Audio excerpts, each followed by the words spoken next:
What if I told you that there is a single question that exposes Islam as a false religion? But first, to understand why this question is so devastating for Islam, we first need to take a look at a theme that actually runs through the Quran. So the Quran doesn't just reference the earlier scriptures, which it does, obviously.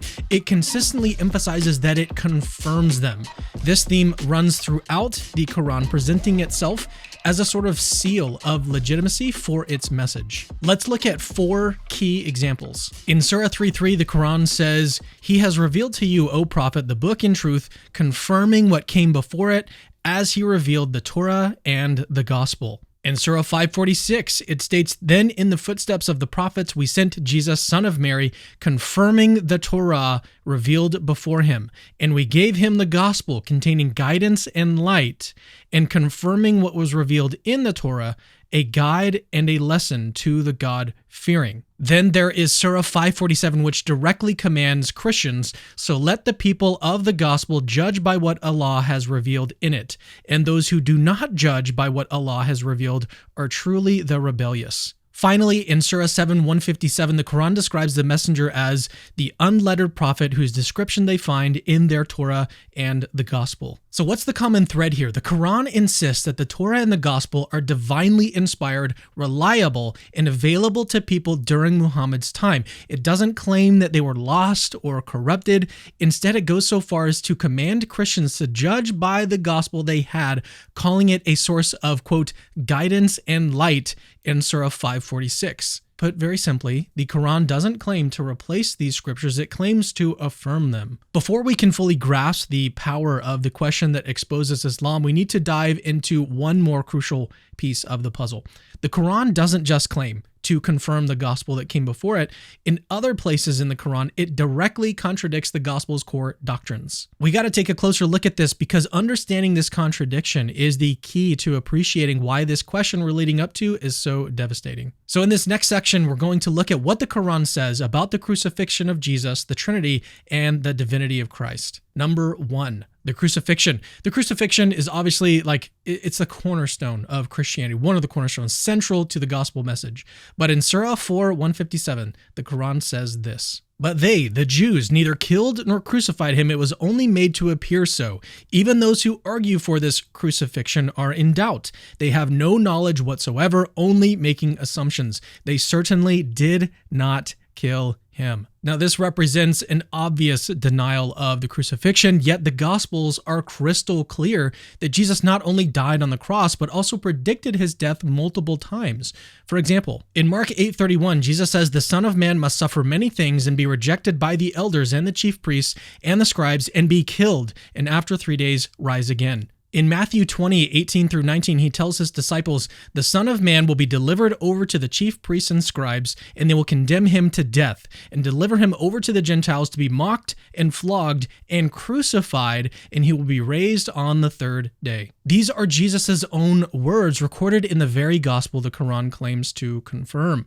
So, how can the Quran deny what Jesus himself foretold? Now, obviously, there are some scholars, like Khalil Andani, who argue that Surah 4:157 can be interpreted differently, suggesting that Jesus actually was crucified, just not by a particular sect of Jews. But this is a minority position, and even these scholars deny these other essential gospel teachings, like the Trinity and the divinity of Christ. At the end of the day, the Quran's denial of the crucifixion creates an obvious contradiction. It claims to affirm the gospel, but denies one of its central events, Jesus' death on the cross. All right, number 2, the Trinity. The Trinity is obviously one of the most central Christian beliefs, one God in 3 persons, Father, Son, and Holy Spirit. But in Surah 5:73, the Quran says this. From Quran.com, it's translated like this: "Those who say Allah is one in a Trinity have certainly fallen into disbelief." This is not the most accurate translation. More accurately, it would say something like this: "They have certainly disbelieved who say Allah is the third of 3. While at face value, this seems to actually be a rejection of something like tritheism or polytheism.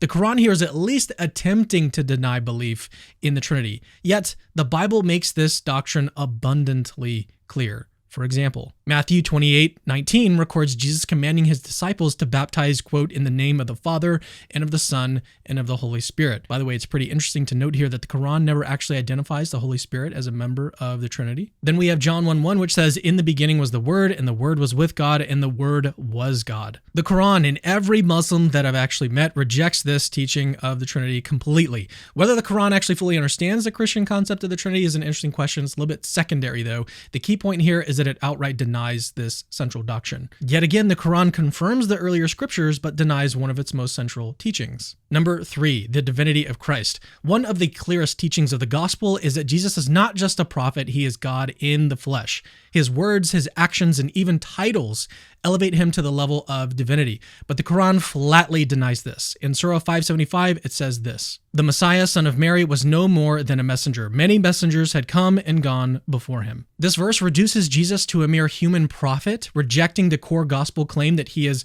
quote, God with us. Yet the gospel is full of examples where Jesus clearly reveals his divine nature. For instance, in John 10:30, Jesus says, I and the Father are one. Now, this is not a claim of unity in purpose. It's a claim of equality with God, which is why the Jewish leaders immediately accused him of blasphemy. Let's keep reading here.